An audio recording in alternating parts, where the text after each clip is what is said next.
அனைவருக்கும் வணக்கம். அருணாச்சலேஸ்வர். இன்று நாம் இந்த பதிவில் ஒரு ஆலயத்தை பற்றி பார்க்க இருக்கிறோம்.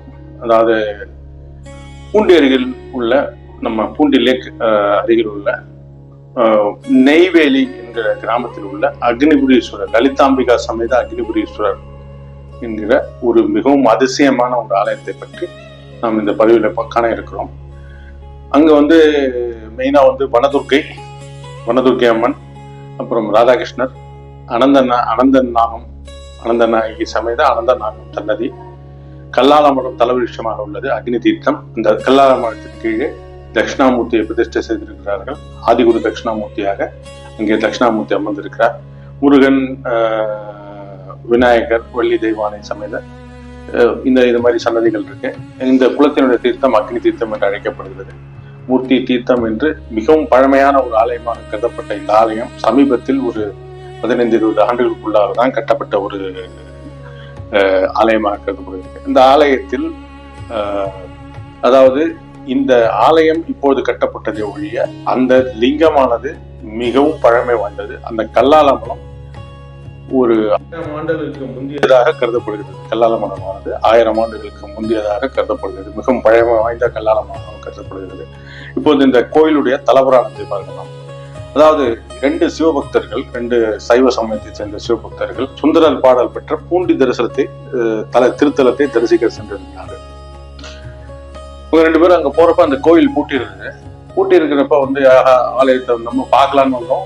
சென்னை சேர்ந்தவர்கள்லாம் அவங்க பார்க்கலான்னு வந்தப்ப அந்த ஆலயத்தை தரிசிக்க முடியலையேன்னு சொல்லிட்டு அவங்க மனவேதனைன்னு இருக்கிறப்ப அங்க ஒரு பையன், திடீர்னு ஒரு பையன் இந்த மாதிரி பக்கத்துல நெம்மேலி பக்கத்துல ஒரு ஆலயம் கல்லாலமரத்துக்கு கீழே புதைந்து இருக்குது, ஒரு லிங்கம் இருக்கு, அதை நீங்க போய் பார்த்துட்டு வழிபட்டுட்டு போங்க அப்படின்னு அவங்களுக்கு அருள்வாக்கு மாதிரி சொல்லிட்டு அந்த பையன் மறைந்துட்டான். இவங்க 2 பேரும் சரி, ஏதோ ஒரு வாக்கு மாதிரி வந்துருக்குன்னு சொல்லிட்டு மனசுல பட்டு அந்த கோயிலை போய் பார்க்க போயிருக்காங்க. அங்க போய் பார்த்தா அந்த மாதிரி ஒரு கோயில் இருப்பதற்கான அறிகுறியே இல்லை. ஸோ ஃபைனலா கிராமத்தாட்டில் கேட்கிறப்ப இந்த மாதிரி அவங்க சொல்லியிருக்காங்க, இந்த மாதிரி ஒரு நிலத்துல ஒரு மரம் இருக்கு, அந்த மரத்துக்கு அடிக்கடி இங்க நிலத்தோட உரிமையாளர் கற்பூர ஏற்றி வழிபடுவாரு அப்படின்னு சொன்னோன்னா அந்த மரத்துக்கு கீழே போய் பார்த்துருக்காங்க. அவங்களுக்கு அந்த லிங்கத்தோட ருத்ரபாகம் கண்ணில் தென்பட்டு மண்ணில் புதைந்திருக்கிறது அந்த லிங்கம். அதை அவங்க கொஞ்சம் கிளீன் பண்ணி அந்த லிங்கத்தை கிளீன் பண்ணி வழிபாடு செஞ்சுட்டு அவர்கள் சென்னை சென்று விட்டிருக்கார்கள். சென்னை சென்ற பிறகு இந்த மாதிரி இந்த கோயில்கள் எல்லாம் புதுப்பிக்கக்கூடிய திரு ராமமூர்த்தி என்று சொல்லக்கூடிய வடபாணியை சேர்ந்த ராமமூர்த்தி, அவர் ஒரு மிகப்பெரிய ஒரு மகானாக கருதப்படுகிறார். பல ஆலயங்களை புதுப்பித்த ஒரு மாமனிதர். ஸோ அவர்கிட்ட போய் சொன்னோன்னா அவர் இந்த கோயிலை பண்ணணும்னு சொல்லிட்டு அவரோட ஒரு 4-5 ஃப்ரெண்ட்ஸ் எல்லாம் சேர்ந்து சென்னை மேற்கு மாம்பலம் முருகாசிரமம் என்ற ஆசிரமத்தை சங்கரானந்த சுவாமிகளை முன்னெடுத்து சென்று அந்த லிங்கத்தை காண சென்றிருக்கிறார்கள். இந்த லிங்கத்தை பார்க்க போறப்ப நடந்த ஒரு அதிசயம், அதாவது இவர்கள் அந்த லிங்கத்தை காண சென்றிருக்கிறார்கள். அந்த லிங்கத்தை பார்க்க போனப்ப எல்லாரும் கைகாலெல்லாம் சுத்தம் பண்ணியிருக்காங்க. தண்ணி ஒரு பக்கெட்ல இருந்து தண்ணி தீர்ந்திருக்கு. அந்த கிராமத்தை சேர்ந்த ஒரு இளைஞரிடம் இந்த ராமபுத்தியானவர் தண்ணீர் கொடுங்கன்னு கேட்டிருக்கார். அவர் என்ன பண்ணிட்டாருன்னா பூஜைக்கு வச்சிருந்த தண்ணீரை எடுத்து அவருக்கு கொடுத்துட்டாரு. அதுல அவரு கைகால், அவரும் தெரியாம, அவருக்கு தெரியாத தண்ணி கேட்டார், கொடுத்தாரு, கைகால் கேட்டார். இந்த மரத்திற்கு அருகில் சென்ற உடனே அங்கிருந்து புறப்பட்ட வண்டுகள், சாரையாக வண்டுகள் இந்த ராமமூர்த்தி அவர்களையும் இந்த இளைஞனையும் மட்டுமே கிடைத்திருக்கின்றன. மத்த யாரையும் எதுவும் பண்ணல. ஒரு 5-6 பேர் போயிருக்காங்க. அவங்க அதிர்ச்சி அடைஞ்சிட்டு போயிட்டு இந்த மாதிரி கிராமத்துல போய் சொன்னோன்னா திருப்பி அவங்க அந்த வண்டுகள் திரும்பி அவங்க கடிக்க. இதை பார்த்து எல்லாருமே அதிர்ச்சியத்து போயிருக்காங்க. கிராமத்துல இருந்தவங்களுக்கு அப்பதான் விஷயம் தெரியும். சரி, இந்த நிகழ்ச்சிக்கு அப்புறம் அவங்க தேவப்பிரசன்னம் பார்த்ததுல இந்த ஆலயத்தை பற்றி பல அதிர்ச்சி ஊட்டும் தகவல்கள் அவர்களுக்கு தெரிய வந்திருக்கிறது. அதாவது 2 மாபெரும் சித்தர்கள், கரூர் சித்தர் என்று சொல்லக்கூடிய கரூராரும், நெரூர் சித்தர் என்று சொல்லக்கூடிய சதாசிவ பிரம்மேந்திரரும் இங்கு இரவில் இறைவனுக்கு பூஜை செய்வதாகும். கல்லால மரத்தின் கீழ் அமர்ந்திருக்கும் இறைவனுக்கு பூஜை செய்வதாகும். இந்த லிங்கத்திற்கு அக்னிபுரீஸ்வரர் நாமம் இருக்கிறாகவும், தாயாருக்கு லலிதாம்பிகை என்ற நாமத்தோடு பிரதிஷ்டை செய்திருக்கிறார்கள். இந்த லிங்கத்திற்கு இவ்வளவு பெருமைகள் இருப்பதாக தேவ பிரசன்னத்தில் தெரிந்துள்ளது. இது ஒரு பிரசனம் அல்ல, 2 பிரசன்னம் பார்த்து 2லயும் சேம் இன்ஃபர்மேஷன் கன்ஃபார்ம் பண்ணியிருக்காங்க. இந்த மாதிரி சித்தர்கள் தவம் இருக்கக்கூடிய பல சித்தர்கள் தவம் இருக்கிறார்கள். அந்த கல்லாலமரத்தின் கீழே 9 முனிவர்கள் தவம் இருப்பதாக தேவ பிரசன்னத்தில் தெரிய வந்துள்ளது. ஸோ இவங்க போயிட்டு பண்றப்ப இவங்க வழிபட போனதுனால அந்த அவங்களோட தவம் டிஸ்டர்ப் ஆகி அவங்க கடிக்க வந்ததாக தேவபிரசனத்தில் வண்டுகளாக மாறி கடிக்க வந்ததாக அந்த தேவபிரசனத்தில் தெரிய வந்துள்ளது. அந்த கல்லால மரத்துல நாகங்கள் இருப்பதாக உண்டு. சில சமய சித்தர்கள் நாகரூபத்திலும் வண்டு ரூபத்திலும் வெளிப்படுவதாக ஊர் மக்களுக்கும் முன்னாடியே அரசு யாருமே அந்த மரத்துக்கிட்ட போகிற வழக்கம் இல்லாம இருந்தது. அந்த ஊர்ல கிட்ட இருந்து கற்பூரம் காமிச்சு அந்த உரிமையாளர் மட்டும் வழிபட்டு இருந்தாரு. ஸோ அந்த மாதிரி ஒரு அதிசயம் தெரிந்த மரத்தை இவர்கள் புதுப்பிப்பதாக முடிவெடுக்கிறார்கள் ஆலயம் அமைத்து. அந்த சமயத்துல பிரசன்னத்துல இன்னொரு விஷயமும் வந்தது. இந்த ஆலயத்தை புதுப்பிக்க கரூரார் வஸ்திரதானம் செய்ய வேண்டும் என்ற ஒரு தகவல். கரூரார் எப்படி வஸ்திரதானம் செய்வாரு? அந்த 2 சித்தர்கள் அனுமதி வேண்டும். ஏன்னா இந்த ஆலயத்தை புதுப்பிக்கணும்னா இவங்க பர்சனலா இவங்களோட பர்சனல் டெம்பிள் மாதிரி வழிபட்டு போயிருந்தாங்க, கரூர் சித்தரும் நெரூர் சித்தரும். ஸோ அந்த ஒரு சுச்சுவேஷன்ல இந்த ஆலயத்தை புதுப்பிக்கணும்னா இவங்க 2 பேரோட அனுமதி வேண்டும். கரூரார் வஸ்திரதானம் செய்ய வேண்டும் என்று பிரசன்னத்தில் வந்துள்ளது. அவங்க ரொம்ப குழம்பு போயிருக்காங்க, எப்படி இதை பண்றதுன்னு சொல்லிட்டு சரின்னு சொல்லிட்டு கரூர்ல இருக்க ஆவூர் பசுபதீஸ்வரர் கோயில் சென்று அங்கதான் கரூரார் சித்தர் ஐக்கியமானதாக நம்பப்படுகிறது. கரூரில் கரூர் சித்தர் ஜீவசமாதி என்று சொல்லக்கூடிய ஜீவ ஐக்கியம் கரூர் ஆணையிலேயே அங்கு தனி சன்னதி இருக்கிறது. ராமூர்த்தி என்பவர் அங்கு சென்று அவரோட அனுமதி கேட்பதற்காக வழிபாடு செய்யும் போது அங்கிருந்த அர்ச்சகர் அங்கிருந்த ஒரு வேட்டியை எடுத்து அவருக்கு கொடுத்திருக்கிறார். ஒரு வஸ்திரத்தை, இந்த சுவாமியோட வஸ்திரத்தை எடுத்து அவர் கொடுத்திருக்கிறார். ஒரு சாதாரணமான வேஷ்டி. இப்ப அந்த தானம் அவர் கொடுக்கணும். அவர் வாங்கிட்டு சென்னை வந்துட்டாரு. சென்னை இந்த வேஷ்டியை அவர் வீட்டுல வைத்திருக்கிறார். ஒரு சில தினங்கள் பிறகு ஒரு வயதானவர் அவர் வீட்டுக்கு எனக்கு பொண்ணுக்கு கல்யாணம், மாப்பிள்ளைக்கு வேஷ்டி மட்டும் வேணும் எனக்கு அப்படின்னு கேட்டு அந்த வேஷ்டியை கரூரார் இந்த வேஷ்டி நெரூரார் சதாசிவ பிரம்மேந்திரர் ஒரு வயதான ஒரு வடிவத்தில் அந்த வேட்டியை பெற்று சென்றிருக்கிறார்.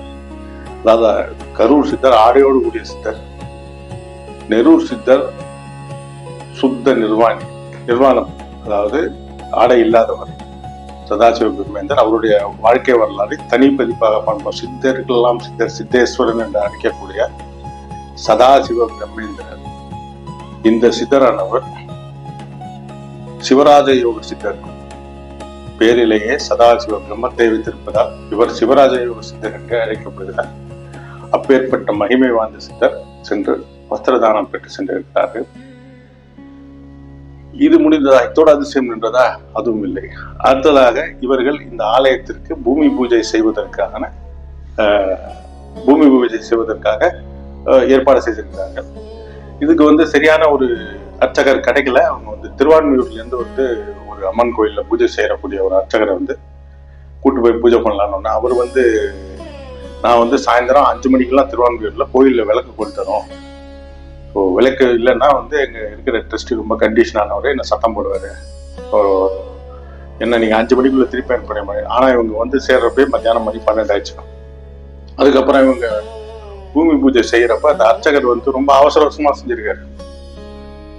அவருக்கு இவங்க சொல்லியிருக்காங்க கொஞ்சம் அவர் மெதுவா பண்ணுங்கன்னு சொல்றப்ப இல்ல அவர் கேட்காம அவர் திருப்பி அவசரமா பண்ணாங்க. கொஞ்ச நேரம் கழிச்சு அவரே சத்தம் போட ஆரம்பிச்சிட்டாரு. ஐயோ யாரும் அடிக்கிறாங்க அப்படின்னு இவங்க கூப்பிட்டு கேட்டப்ப காதுல ஒருத்தர் செய்த சொல்றாங்க, மெதுவா செய்ய அப்படின்னு சொல்ல அங்க இருக்கிற அன்பர் கவலைப்படாதீங்க, நான் உங்களை எப்படியாவது 5 மணிக்குள்ள கொண்டு விடுறேன்னு சொல்ல அவர் அமைதியா பூஜையை செஞ்சு நல்லபடியா செய்து முடிச்சிருக்கிறார். இதில் என்ன அதிசயம் என்றால் அவர் கொண்டு போய் ஒரு சட்ட டிஸ்டன்ஸ் வரைக்கும் கார்ல டிராப் பண்ண அந்த அன்பர் அதுக்கப்புறம் அவர் பஸ் பிடிச்சு ராத்திரி 9 மணிக்கு அந்த திருவான்மையூர் ஆலயத்துக்கு சென்றிருக்கிறார். அங்க போனா அந்த ட்ரஸ்டி எல்லாரும் அங்க ஆலயத்துல அமர்ந்திருக்கிறார்கள். அவர் வந்தோடனே இது மாதிரி அந்த சிவாச்சாரியன் போய் இது மாதிரி லேட் ஆயிடுச்சு எனக்கு சாரி அப்படின்னு சொல்றப்ப நீங்க தான் என்ன விளையாடுறீங்களா, நீங்க தான் 5 மணிக்கு விளக்கு கொடுத்துட்டு போனீங்களே, அப்புறம் என்ன இப்போ லேட்டுன்றீங்கன்னா இவர் அதிர்ந்து போயிருக்காரு. அங்க ஆலயத்திற்கு வந்த அர்ச்சகருக்கே இந்த நிலைமை. அப்பேற்பட்ட ஒரு மகிமை வாய்ந்த திருத்தலம் இந்த திருத்தலம். கரூர் சித்தரும் நெரூர் சித்தரோட அவர்களுடைய இருவருடைய சிலைகளும் ஈசனுக்கு பின்புறமாக அமைக்கப்பட்டுள்ளன. கரூர் சித்தர் நெரூர் சித்தர் என்று இங்கு சென்று தவம் செய்வதாக நம்பப்படுகிறது. இது பிரசன்னத்தில் மட்டுமல்ல, நிகழ்வுகளிலும் உருவான ஒரு உண்மை. சோ அடுத்ததாக அக்னி தீர்த்தம். இந்த ஆலயத்தில் இருக்கும் ரகசியங்கள் என்னவென்று கேட்டால், இந்த ஆலயம் ஞானத்தை வழங்கக்கூடிய ஆலயம். கல்லால மரத்தின் கீழே ஈஸ்வரனானவர் இருக்கப்பட்டதால் ஆதிகுரு தட்சிணாமூர்த்தி அந்த ஆலயத்தில் பிரதிஷ்டை செய்யப்பட்டிருக்கிறார். கல்லால மரத்தின் கீழே இந்த ஆலயமானது மிகவும் விசேஷமானது. இந்த ஆலயத்தில் என்னென்ன பிரச்சனைகளுக்கு தீர்வு என்றால், சிவராஜ யோகம், குரு சூரியன் அமைப்பு உள்ளவர்கள் இந்த ஆலயத்தில் சென்று வழிபாடு செய்ய இவர்களுக்கு மிகவும் நன்மை பெறும். அடுத்ததாக சொல்ல போனால், இந்த ஆலயத்தில் உள்ள ஜோதிட உண்மைகள், நரம்பு சம்பந்தப்பட்ட பிரச்சனைகள், சூரிய சந்திரனாக ராதாகிருஷ்ணன் அமைந்திருக்கிறார்கள், அனந்த கால சர்ப்பதோஷம் உள்ளவர்கள். இந்த சர்ப்பதோஷம் பத்தி தெரியுதுன்னா இதுக்கு முன்னாடி பதிவு போட்டிருங்க, தயவு பண்ணி இந்த பதிவை பாருங்க. இந்த மாதிரி வாழ்க்கையில வெற்றி கிடைக்கலையே அப்படின்னு கேட்கிறாங்க, இவங்க எல்லாம் அந்த ஆலயத்திற்கு கொடுத்து வழிபாடு செய்யலாம். மிகவும் ஒரு சக்தி வாய்ந்த ஆலயமானது. இந்த ஆலயத்திற்கு மகிமை எல்லாரும் வழிபாடு செய்யலாம். எல்லாருமே இந்த ஆலயத்தை போய் ஒரு முறையாவது சென்னை அருகில் உள்ள இந்த ஆலயத்துக்கு போய் வழிபாடு செய்வாரு. மிகவும் பணிவன்பு இருக்கிறது. அங்க நாகத்தை பலமுறை அந்த கல்லால மரத்திலிருந்து நாகம் வெளிப்படுது, இன்னும் வெளிப்பட்டு கொண்டிருக்கிறது. மிகவும் சக்தி வாய்ந்த திருத்தலம். அனைவரும் இந்த தலத்தை தரிசித்து பயனடையுமாறு மிக பணிவன்புடன் கேட்டுக்கொள்கிறேன். நன்றி, வணக்கம்.